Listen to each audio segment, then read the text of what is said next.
Pemirsa, untuk membahas mengenai reshuffle Kabinet Kerja Jokowi, di studio sudah hadir ekonom LIPI Bapak Teddy Lesmana. Selamat siang Pak Teddy. Selamat siang. Iya, ini kan sebetulnya sudah 3 bulan kemudian orang berspekulasi ini terjadi untuk reshuffle. Tapi sebetulnya beban berat apa yang dihadapi oleh Indonesia atau berat atau beban apa yang dihadapi oleh menteri-menteri yang baru ini? Karena kan 2 orang di Menko kemudian diganti begitu Pak. Ya, kalau kita lihat memang tantangan itu ada 2 ya, baik dari eksternal maupun internal. Dari eksternal seperti kita ketahui juga sekarang ada pengaruh yang sangat signifikan terhadap pelemahan mata uang kita ya, yang dari hari ke hari semakin kelihatan agak mengkhawatirkan ya. Jadi memang ini tantangan yang juga cukup berat buat para menteri yang baru yang harus segera di-tackle oleh para menteri yang nantinya akan masuk di kabinet.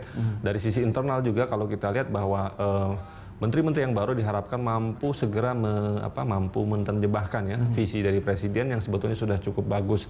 Yang selama ini kalau saya amati belum optimal bisa ditranslasikan dalam suatu kebijakan yang sangat efektif gitu. Artinya ini lebih ke karakter begitu kalau menurut Anda ya. Yang dibutuhkan karakter yang kemudian cocok dengan visi-visi dari Pak Presiden Joko Widodo begitu ya.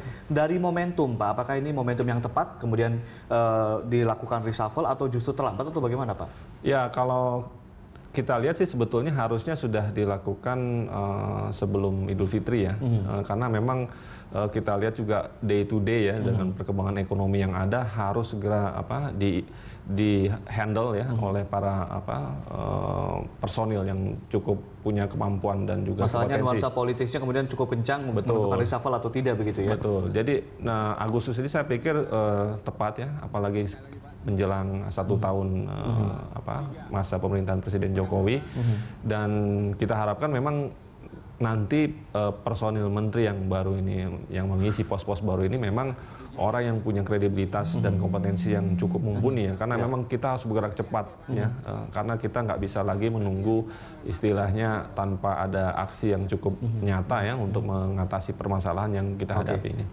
Di hari kemarin kemudian Tiongkok mengeluarkan kebijakan yang cukup mengejutkan begitu ya, mendevaluasi mata uang yen dan kemudian maksud kami yuan, lalu kemudian IHSG bergerak sangat meluncur tajam 2% lebih. Nah, apakah leading indicator masih digunakan sebagai indikator untuk kemudian melihat bagaimana reaksi publik terhadap mengenai mengenai reshuffle yang sekarang? Ya, memang itu juga yang harus diantisipasi ya, karena memang kita tidak bisa pungkiri currency wars yang terjadi antara Amerika dan Cina belakangan ini juga sedikit banyak akan berpengaruh ya terhadap performa dari ekonomi kita. Dan juga tentu publik perlu confidence yang cukup tinggi ya terhadap figur-figur yang mampu katakanlah menjamin bahwa everything will be fine ya. Dan ini kami tunggu untuk pos-pos yang penting di bidang ekonomi. Bicara masalah pos-pos yang penting di bidang ekonomi, PR-PR apa saja yang harus segera dikejar oleh di bidang perekonomian Pak?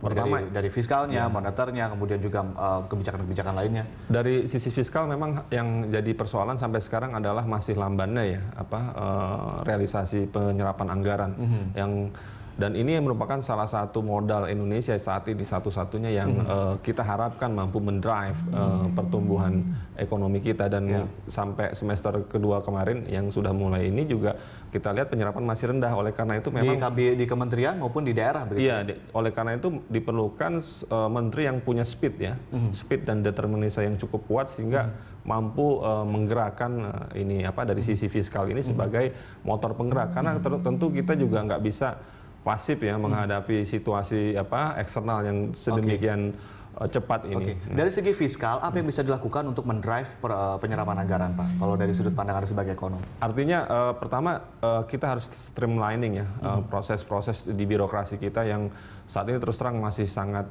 lamban untuk bisa mengeksekusi.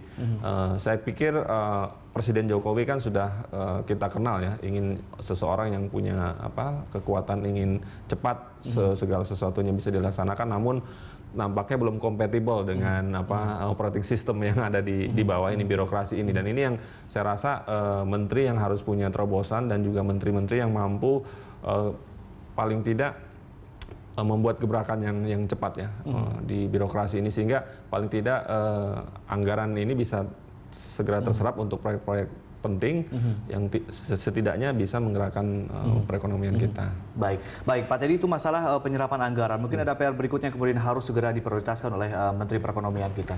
Yang lebih penting lagi adalah kalau kita lihat kan sebetulnya dengan kondisi krisis yang akan kita hadapi ya, walaupun ini juga bisa dikatakan kita sudah memasuki krisis, adalah membenahi struktur dari perekonomian kita, terutama dari akses terhadap istilahnya penguasaan dan juga ekonomi ya, maksudnya supaya pelaku usaha itu lebih mudah dan semua bisa ikut terlibat. Jadi intinya sebetulnya sistem dan birokrasinya kemudian dipangkas begitu ya. Betul. Itu yang kemudian menjadi PR utama. Iya. Nah, kalau kita lihat sekarang Menko-nya yang baru dikabarkan adalah Bapak Darmin Nasution. Beliau adalah mantan Gubernur Bank Indonesia dengan latar belakang kebijakan-kebijakan moneternya. Apakah kemudian ini menjawab pertanyaan atau masalah yang dihadapi oleh ekonomi? Apakah nanti kemudian kebijakan-kebijakannya akan lebih condong ke moneter untuk kemudian berbaur dengan kebijakan-kebijakan BI nantinya lebih ramah terhadap moneter atau bagaimana sih, Pak? Kalau pertama yang saya lihat Pak Darmin memang orang yang cukup kredibel ya, dengan track record yang cukup panjang sebagai mantan Dirjen Pajak di sisi fiskal, kemudian juga sebagai di moneternya juga sebagai mantan Gubernur Bank Indonesia. Saya pikir beliau mempunyai pengalaman yang cukup lengkap ya, dan sudah punya dua side antara fiskal dan moneter. Jadi harapannya nanti beliau mampu melakukan semacam bauran mix antara kebijakan moneter dan fiskal, karena selama ini kita lihat juga dalam pelemahan rupiah kita tidak bisa serta-merta hanya bertumpu kepada BI ya, yang melakukan intervensi. Tentu harus ada dukungan fiskal tadi, kebijakan fiskal, bagaimana pemerintah juga merespon dari sisi supply side itu, sehingga setidaknya kita punya kebijakan yang seirama gitu. Oke, mungkin LIPI memiliki banyak sekali kajian-kajian bagaimana kemudian moneter dan bauran dengan fiskal yang kemudian bisa sangat-sangat ideal ke depannya. Mungkin ada rekomendasi bagi kemudian ke depannya seperti apa, Pak? Yang pertama, bauran yang semacam apa yang kemudian bisa mengembalikan taring rupiah? Yang pertama artinya begini, kalau BI kan memang dia punya tugas utama untuk menjaga stabilitas nilai tukar ya.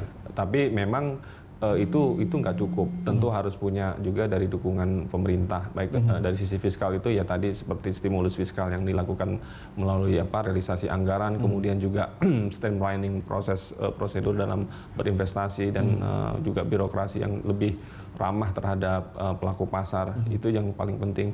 Dan saya pikir juga dalam soal pajak ya, ini juga kalau kita lihat kan pajak kemarin agak kurang realistis ya, apalagi dengan di satu sisi juga pemerintah melakukan kenaikan harga bahan bakar minyak yang menimbulkan dampak inflasi. Nah ini tentu pemerintah harus cermat juga, jadi harus ada pilihan-pilihan yang setidaknya jangan sampai memakan atau menimbulkan biaya ekonomi yang lebih tinggi. Karena kejadian lagi kemarin mengenai sapi begitu ya, ini seperti siaran ulang dan ini tentunya akan berpengaruh secara psikologis terhadap inflasi begitu ya Pak Teddy ya. Baik Pak Teddy, kita masih akan melanjutkan dialog kita setelah jeda yang satu ini. Kita harus jeda sebentar dan pemirsa tetaplah bersama kami. Breaking News Berita 1 TV akan segera kembali untuk Anda.